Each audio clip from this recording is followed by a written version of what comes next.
RSS 100 ವರ್ಷದ ಸಂಭ್ರಮದ ಹಿನ್ನೆಲೆಯಲ್ಲಿ ಎಲ್ಲೆಡೆ ಪಥಸಂಚಲನ ನಡೀತಾ ಇದೆ ಅಂತ ಹೇಳ್ಬೋದು. ರಾಜ್ಯಾದ್ಯಂತ ಸಾಕಷ್ಟು ಕಡೆ ಪಥಸಂಚಲನ ನಡೆದಿದೆ. ಎಲ್ಲೂ ಕೂಡ ಒಂದು ಸಣ್ಣ ಅಹಿತಕರ ಘಟನೆ ಆಗಿಲ್ಲ. ಆದರೆ ಕಲಬುರಗಿ ಜಿಲ್ಲೆಯಲ್ಲಿ ಮಾತ್ರ ಇವತ್ತೇನು ಚಿತ್ತಾಪುರ ತಾಲೂಕಿನಲ್ಲಿ ಪಥಸಂಚಲನ ಇತ್ತು. ಅದಕ್ಕೆ ಎಲ್ಲೋ ಒಂದು ಕಡೆ ಜಿಲ್ಲಾಡಳಿತ, ತಾಲೂಕಾಡಳಿತ ಬ್ರೇಕ್ ಹಾಕಿದೆ. ಇಡೀ ರಾಷ್ಟ್ರೀಯ ಸ್ವಯಂ ಸೇವಕ ಸಂಘದ ಕಾರ್ಯಕರ್ತರಲ್ಲಿ ಸಾಕಷ್ಟು ಒಂದು ಆಕ್ರೋಶ ಮನೆ ಮಾಡಿದೆ.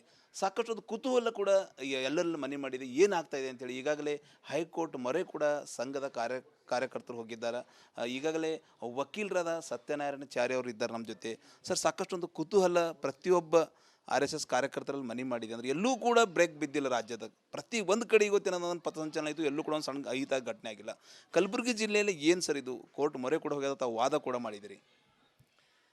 ಇವತ್ತು ಜಿಲ್ಲೆಯಲ್ಲಿ ನಮ್ಮ ಇನ್ಫಾರ್ಮೇಷನ್ ಪ್ರಕಾರ, ನಮ್ಮ ಕ್ಲೈಂಟ್ಸ್ ಅವರು ಹೇಳಿದ ಪ್ರಕಾರ, ಗ್ರಾಮ ಪಂಚಾಯತ್ ಲೆವೆಲಿಂದ ಜಿಲ್ಲಾ ಮಟ್ಟದವರೆಗೂ ಕೂಡ 59 ಕಡೆ ಆಗಿದೆ.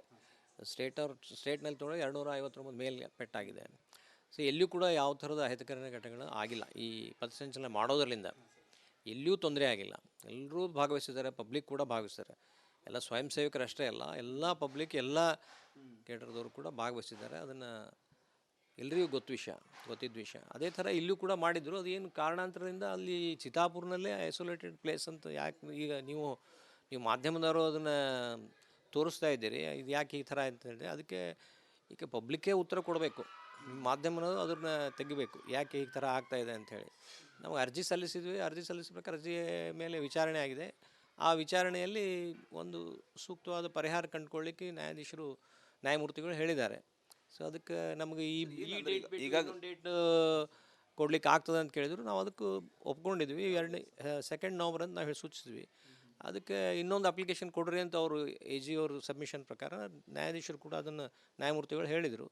ಅದಕ್ಕೆ ನಾವು ಒಪ್ಕೊಂಡಿದ್ವಿ, ಸ್ಪಂದಿಸಿದ್ವಿ. ಈಗಾಗಲೇ ಅಂದರೆ ಹೈಕೋರ್ಟ್ ಈಗಾಗಲೇ ಏನೊಂದು ವಾದ ಮಾಡಿದ್ರಿ ಸರ್ ತಾವು? ಏನು ವಾದ ನಡೀತು? ಅಪೋಸಿಷನ್ ವಾದ ಏನಿರ್ಬೋದು, ನಿಮ್ಮ ವಾದ ಏನಿರ್ಬೋದು? ವಾದ ನಮ್ಮದೇನಿಲ್ಲ. ನಮ್ಮದು ವಾದ ಏನಂದ್ರೆ ನಾವು ಅರ್ಜಿ ಸಲ್ಲಿಸಿದ್ವಿ. ಅದಕ್ಕೆ ಸೂಕ್ತವಾದ ಅವರು ಯಾವುದೇ ನಿರ್ಧಾರ ತೊಗೊಂಡಿಲ್ಲ ಲೋಕಲ್ ಅಥಾರಿಟಿದವರು ಅದನ್ನು. ಆದರೆ ನಿನ್ನೆ ಅವ್ರು ತೊಗೊಳ್ಳೋದಿಲ್ಲ ಅಂತ ಒಂದು ಇಂಡಿಕೇಷನ್ ಏನಂದರೆ, ನಾವು ಮುನ್ಸಿಪಾಲ್ಟಿದವರಿಗೆ ಪೂರ್ವವಾಗಿ ಅವರಿಗೆ ಅರ್ಜಿ ಕೊಟ್ಟು ಸುಮಾರು 6,000 ರೂಪಾಯಿ ಅವರಿಗೆ ಹಣ ಸಂದಾಯ ಮಾಡಿ ಬ್ಯಾನರ್ಸ್ ಕಟ್ಟಲಿಕ್ಕೆ ನಾವು ಕೇಳಿದ್ವಿ. ಅದನ್ನು ಕಟ್ಟ್ರಿ ಪರವಾಗಿಲ್ಲ, ನೀವು ಕಟ್ಟ್ರಿ ಅಂತ ಹೇಳಿದ್ರು. ಹೇಳಿದ ಮೇಲೆ ಇವರೆಲ್ಲ ಕಟ್ಟಿದ್ರು. ಅದಾದಮೇಲೆ ಇವರು ರಾತ್ರಿ ನಿನ್ನೆಯಿಂದ ಪೊಲೀಸರ ಅಸಿಸ್ಟೆನ್ಸ್ಲಿಂದ ಎಲ್ಲ ಬ್ಯಾನರ್ಸ್ ಎಲ್ಲ ತೆಗಿತಾಯಿದ್ರು. ಅದಕ್ಕೆ ಸ್ವಲ್ಪ ಇವರಿಗೆ ಬೇಜಾರಾಗಿ ಈ ಥರ ಏನೋ ಮೋಸ್ಟ್ಲಿ ಇವರು ಕೊಡಲಿಕ್ಕಿಲ್ಲ ಅಂಥೇಳಿ. ಸೊ ಸಾಯಂಕಾಲವರೆಗೂ ವೆಯ್ಟ್ ಮಾಡಿ ನಂತರ ಇಲ್ಲಿ ಬಂದು ನಾವು ಅರ್ಜಿ ಸಲ್ಲಿಸ್ಬೇಕು ಸರ್ ಅಂತ ಹೇಳಿದರು. ಅದಕ್ಕೆ ನಾವು ರಿಟ್ ಅರ್ಜಿಯನ್ನು ಸಲ್ಲಿಸಿದ್ದೀವಿ. ಏನು ಸರ್ ನ್ಯಾಯಾಧೀಶರು ಒಪಿನಿಯನ್? ನ್ಯಾಯಾಧೀಶರು ನಿಮ್ಮ ಅವರು ಅಪಿನಿಯನ್ ಇನ್ನೂ ಪೂರ್ಣವಾಗಿ ಕೇಸಿನ ಬಗ್ಗೆ ಕೊಟ್ಟಿಲ್ಲ. ಒಂದು ಏನೋ ಸೂಕ್ತವಾದ ಪರಿಹಾರ ಹುಡುಕಲಿಕ್ಕೆ ಅದನ್ನು ಪ್ರಯತ್ನ ಮಾಡಿದ್ದಾರೆ. ಅದನ್ನು ನಾವು ಸ್ಪಂದಿಸಿದ್ದೀವಿ. ಮುಂದೂಡಿದೆ 24ರವರೆಗೂ ಮುಂದೂಡಿದೆ. ನಾವು ಅರ್ಜಿ ಕೊಟ್ಟಿದ ಮೇಲೆ ಅವರು ಮತ್ತೆ ಡಿಸ್ಟ್ರಿಕ್ಟ್ ಅಡ್ಮಿನಿಸ್ಟ್ರೇಷನ್ ಮತ್ತು ತಾಲೂಕಾ ಅಡ್ಮಿನಿಸ್ಟ್ರೇಷನ್ದವರು ಅದಕ್ಕೆ ರಿಪೋರ್ಟ್ ಸಬ್ಮಿಟ್ ಮಾಡಬೇಕು ಕೋರ್ಟಿಗೆ. ಆ ರಿಪೋರ್ಟ್ನ ಆಧಾರದ ಮೇಲೆ ಕೋರ್ಟ್ನವರು ನಮ್ಮನ್ನು ಕೇಳಿ ಮುಂದಿನ ಆರ್ಡರ್ ಮಾಡ್ತಾರೆ.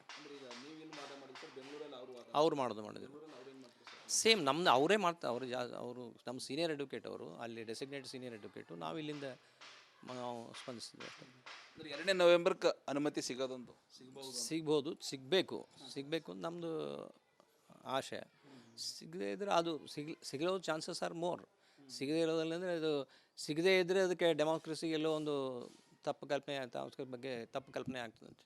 ಸರ್, ಈಗಾಗಲೇ ಅಂದ್ರೆ ಈಗ ನೀವು ವಾದ ಮಾಡಿದ್ರಿ ಅಂದ್ರೆ ಅವ್ರೇನು ವಾದ ಸರ್? ಅಂದ್ರೆ ಯಾಕೆ ಅನುಮತಿ ಕೊಟ್ಟರೆ ಹಿಂಗೆ ಆಗ್ತದ, ಯಾಕೆ ಕೊಡಬಾರ್ದು ಅಂತ ಏನು ವಾದ ಸರ್? ಕೊಡಬಾರ್ದು ಅಂತಂದರೆ ಇನ್ನೊಂದು ಆರ್ಗನೈಸೇಷನ್ ಇವತ್ತಿನ ದಿವಸ ಅವ್ರು ಮಾಡ್ತಾ ಇದ್ದಾರೆ. ಮಾಡಿದರೆ ಏನಾದರೂ ಗಲಾಟೆ ಆಗ್ಬೋದು, ಅದರಿಂದ ಪಬ್ಲಿಕ್ ನ್ಯೂಸೆನ್ಸ್ ಕ್ರಿಯೇಟ್ ಆಗ್ಬಾರ್ದು ಅಂತ ಅವ್ರದ್ದು.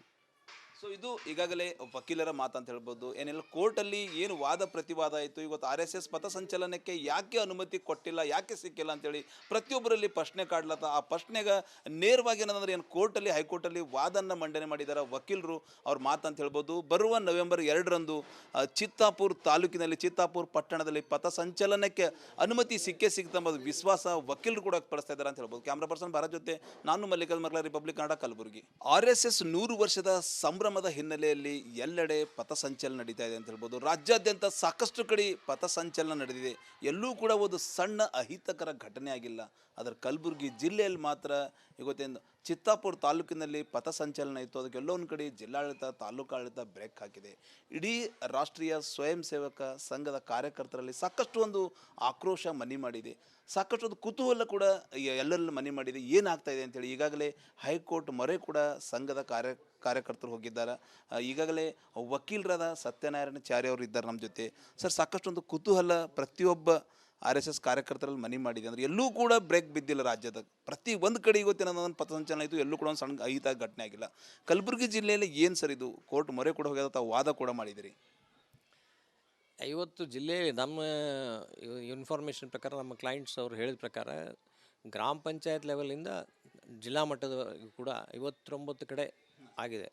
ಸ್ಟೇಟ್ನಲ್ಲಿ ತೊಗೊಂಡು 259 ಮೇಲೆ ಪೆಟ್ಟಾಗಿದೆ. ಸೊ ಎಲ್ಲಿಯೂ ಕೂಡ ಯಾವ ಥರದ ಅಹಿತಕರ ಘಟನೆಗಳು ಆಗಿಲ್ಲ. ಈ ಪಥಸಂಚಲನ ಮಾಡೋದ್ರಿಂದ ಎಲ್ಲಿಯೂ ತೊಂದರೆ ಆಗಿಲ್ಲ. ಎಲ್ಲರೂ ಭಾಗವಹಿಸಿದ್ದಾರೆ, ಪಬ್ಲಿಕ್ ಕೂಡ ಭಾಗವಹಿಸಿದ್ದಾರೆ. ಎಲ್ಲ ಸ್ವಯಂ ಸೇವಕರಷ್ಟೇ ಅಲ್ಲ, ಎಲ್ಲ ಪಬ್ಲಿಕ್, ಎಲ್ಲ ಕೇಟರ್ದವರು ಕೂಡ ಭಾಗವಹಿಸಿದ್ದಾರೆ. ಅದನ್ನು ಎಲ್ರಿಗೂ ಗೊತ್ತಿದ್ದ ವಿಷಯ. ಅದೇ ಥರ ಇಲ್ಲೂ ಕೂಡ ಮಾಡಿದ್ರು. ಅದೇನು ಕಾರಣಾಂತರದಿಂದ ಅಲ್ಲಿ ಚಿತ್ತಾಪುರ್ನಲ್ಲೇ ಐಸೋಲೇಟೆಡ್ ಪ್ಲೇಸ್ ಅಂತ ಯಾಕೆ ಈಗ ನೀವು ಮಾಧ್ಯಮದವರು ಅದನ್ನು ತೋರಿಸ್ತಾ ಇದ್ದೀರಿ, ಇದು ಯಾಕೆ ಈ ಥರ ಅಂತ ಹೇಳಿದ್ರೆ, ಅದಕ್ಕೆ ಈಗ ಪಬ್ಲಿಕ್ಕೇ ಉತ್ತರ ಕೊಡಬೇಕು. ಮಾಧ್ಯಮದವರು ಅದನ್ನು ತೆಗಿಬೇಕು, ಯಾಕೆ ಈ ಥರ ಆಗ್ತಾಯಿದೆ ಅಂಥೇಳಿ. ನಾವು ಅರ್ಜಿ ಸಲ್ಲಿಸಿದ್ವಿ. ಅರ್ಜಿ ಸಲ್ಲಿಸಿದ ಅರ್ಜಿ ಮೇಲೆ ವಿಚಾರಣೆ ಆಗಿದೆ. ಆ ವಿಚಾರಣೆಯಲ್ಲಿ ಒಂದು ಸೂಕ್ತವಾದ ಪರಿಹಾರ ಕಂಡುಕೊಳ್ಳಿಕ್ಕೆ ನ್ಯಾಯಮೂರ್ತಿಗಳು ಹೇಳಿದ್ದಾರೆ. ಸೊ ಅದಕ್ಕೆ ನಮಗೆ ಈಗ ಡೇಟ್ ಕೊಡ್ಲಿಕ್ಕೆ ಆಗ್ತದೆ ಅಂತ ಕೇಳಿದ್ರು. ನಾವು ಅದಕ್ಕೆ ಒಪ್ಕೊಂಡಿದ್ವಿ. 2 ನವಂಬರ್ ಅಂತ ನಾವು ಸೂಚಿಸಿದ್ವಿ. ಅದಕ್ಕೆ ಇನ್ನೊಂದು ಅಪ್ಲಿಕೇಶನ್ ಕೊಡ್ರಿ ಅಂತ ಅವರು AG ಅವರು ಸಬ್ಮಿಷನ್ ಪ್ರಕಾರ ನ್ಯಾಯಾಧೀಶರು ಕೂಡ ಅದನ್ನು ನ್ಯಾಯಮೂರ್ತಿಗಳು ಹೇಳಿದರು. ಅದಕ್ಕೆ ನಾವು ಒಪ್ಕೊಂಡಿದ್ವಿ, ಸ್ಪಂದಿಸಿದ್ವಿ. ಈಗಾಗಲೇ ಅಂದರೆ ಹೈಕೋರ್ಟ್ ಈಗಾಗಲೇ ಏನೊಂದು ವಾದ ಮಾಡಿದ್ರಿ ಸರ್ ತಾವು? ಏನು ವಾದ ನಡೀತು? ಅಪೋಸಿಷನ್ ವಾದ ಏನಿರ್ಬೋದು, ನಿಮ್ಮ ವಾದ ಏನಿರ್ಬೋದು? ವಾದ ನಮ್ಮದೇನಿಲ್ಲ. ನಮ್ಮದು ವಾದ ಏನಂದರೆ, ನಾವು ಅರ್ಜಿ ಸಲ್ಲಿಸಿದ್ವಿ. ಅದಕ್ಕೆ ಸೂಕ್ತವಾದ ಅವರು ಯಾವುದೇ ನಿರ್ಧಾರ ತೊಗೊಂಡಿಲ್ಲ ಲೋಕಲ್ ಅಥಾರಿಟಿದವರು ಅದನ್ನು. ಆದರೆ ನಿನ್ನೆ ಅವ್ರು ತೊಗೊಳ್ಳೋದಿಲ್ಲ ಅಂತ ಒಂದು ಇಂಡಿಕೇಶನ್ ಏನಂದರೆ, ನಾವು ಮುನ್ಸಿಪಾಲ್ಟಿದವ್ರಿಗೆ ಪೂರ್ವಭಾವಿಯಾಗಿ ಅವ್ರಿಗೆ ಅರ್ಜಿ ಕೊಟ್ಟು ಸುಮಾರು 6,000 ರೂಪಾಯಿ ಅವರಿಗೆ ಹಣ ಸಂದಾಯ ಮಾಡಿ ಬ್ಯಾನರ್ಸ್ ಕಟ್ಟಲಿಕ್ಕೆ ನಾವು ಕೇಳಿದ್ವಿ. ಅದನ್ನು ಕಟ್ಟ್ರಿ ಪರವಾಗಿಲ್ಲ, ನೀವು ಕಟ್ಟ್ರಿ ಅಂತ ಹೇಳಿದ್ರು. ಹೇಳಿದ ಮೇಲೆ ಇವರೆಲ್ಲ ಕಟ್ಟಿದ್ರು. ಅದಾದಮೇಲೆ ಇವರು ನಿನ್ನೆಯಿಂದ ಪೊಲೀಸರ ಅಸಿಸ್ಟೆನ್ಸ್ಲಿಂದ ಎಲ್ಲ ಬ್ಯಾನರ್ಸ್ ಎಲ್ಲ ತೆಗಿತಾಯಿದ್ರು. ಅದಕ್ಕೆ ಸ್ವಲ್ಪ ಇವರಿಗೆ ಬೇಜಾರಾಗಿ ಈ ಥರ ಏನೋ ಮೋಸ್ಟ್ಲಿ ಇವರು ಕೊಡಲಿಕ್ಕಿಲ್ಲ ಅಂಥೇಳಿ, ಸೊ ಸಾಯಂಕಾಲವರೆಗೂ ವೆಯ್ಟ್ ಮಾಡಿ ನಂತರ ಇಲ್ಲಿ ಬಂದು ನಾವು ಅರ್ಜಿ ಸಲ್ಲಿಸ್ಬೇಕು ಸರ್ ಅಂತ ಹೇಳಿದರು. ಅದಕ್ಕೆ ನಾವು ರಿಟ್ ಅರ್ಜಿಯನ್ನು ಸಲ್ಲಿಸಿದ್ದೀವಿ.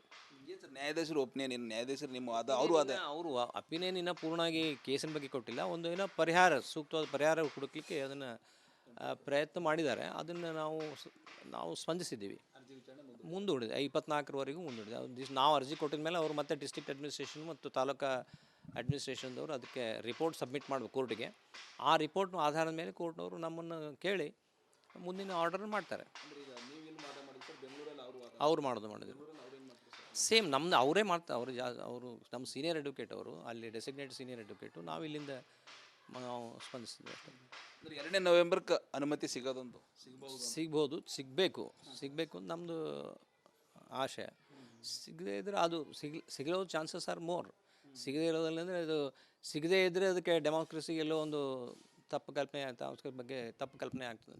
ಸರ್, ಈಗಾಗಲೇ ಅಂದ್ರೆ ಈಗ ನೀವು ವಾದ ಮಾಡಿದ್ರಿ ಅಂದ್ರೆ ನಿಮ್ಮ ಅವ್ರೇನು ವಾದ ಸರ್? ಅಂದ್ರೆ ಯಾಕೆ ಅನುಮತಿ ಕೊಟ್ಟರೆ ಹಿಂಗೆ ಆಗ್ತದ, ಯಾಕೆ ಕೊಡಬಾರ್ದು ಅಂತ ಏನು ವಾದ ಸರ್? ಕೊಡಬಾರ್ದು ಅಂತಂದರೆ, ಇನ್ನೊಂದು ಆರ್ಗನೈಸೇಷನ್ ಇವತ್ತಿನ ದಿವಸ ಅವ್ರು ಮಾಡ್ತಾ ಇದ್ದಾರೆ. ಮಾಡಿದರೆ ಏನಾದರೂ ಗಲಾಟೆ ಆಗ್ಬೋದು, ಅದರಿಂದ ಪಬ್ಲಿಕ್ ನ್ಯೂಸೆನ್ಸ್ ಕ್ರಿಯೇಟ್ ಆಗ್ಬಾರ್ದು ಅಂತ ಅವ್ರದ್ದು. ಸೊ ಇದು ಈಗಾಗಲೇ ವಕೀಲರ ಮಾತು ಅಂತ ಹೇಳ್ಬೋದು. ಏನೆಲ್ಲ ಕೋರ್ಟಲ್ಲಿ ಏನು ವಾದ ಪ್ರತಿವಾದ ಆಯಿತು, ಇವತ್ತು RSS ಪಥಸಂಚಲನಕ್ಕೆ ಯಾಕೆ ಅನುಮತಿ ಕೊಟ್ಟಿಲ್ಲ, ಯಾಕೆ ಸಿಕ್ಕಿಲ್ಲ ಅಂತೇಳಿ ಪ್ರತಿಯೊಬ್ಬರಲ್ಲಿ ಪ್ರಶ್ನೆ ಕಾಡ್ಲತ್ತ. ಆ ಪ್ರಶ್ನೆಗೆ ನೇರವಾಗಿ ಏನಂದ್ರೆ, ಏನು ಕೋರ್ಟಲ್ಲಿ, ಹೈಕೋರ್ಟಲ್ಲಿ ವಾದನ ಮಂಡನೆ ಮಾಡಿದ್ದಾರೆ ವಕೀಲರು. ಅವ್ರ ಮಾತು ಅಂತ ಹೇಳ್ಬೋದು. ಬರುವ ನವೆಂಬರ್ 2ರಂದು ಚಿತ್ತಾಪುರ್ ತಾಲೂಕಿನಲ್ಲಿ, ಚಿತ್ತಾಪುರ್ ಪಟ್ಟಣದಲ್ಲಿ ಪಥಸಂಚಲನಕ್ಕೆ ಅನುಮತಿ ಸಿಗ್ತಂಬ ವಿಶ್ವಾಸ ವಕೀಲರು ಕೂಡ ವ್ಯಕ್ತಪಡಿಸ್ತಾ ಇದ್ದಾರೆ ಅಂತ ಹೇಳ್ಬೋದು. ಕ್ಯಾಮ್ರಾ ಪರ್ಸನ್ ಭಾರತ್ ಜೊತೆ ನಾನು ಮಲ್ಲಿಕಾರ್ಜುನ್ ಮರ್ಲಾ, ರಿಪಬ್ಲಿಕ್ ಕನ್ನಡ, ಕಲಬುರಗಿ.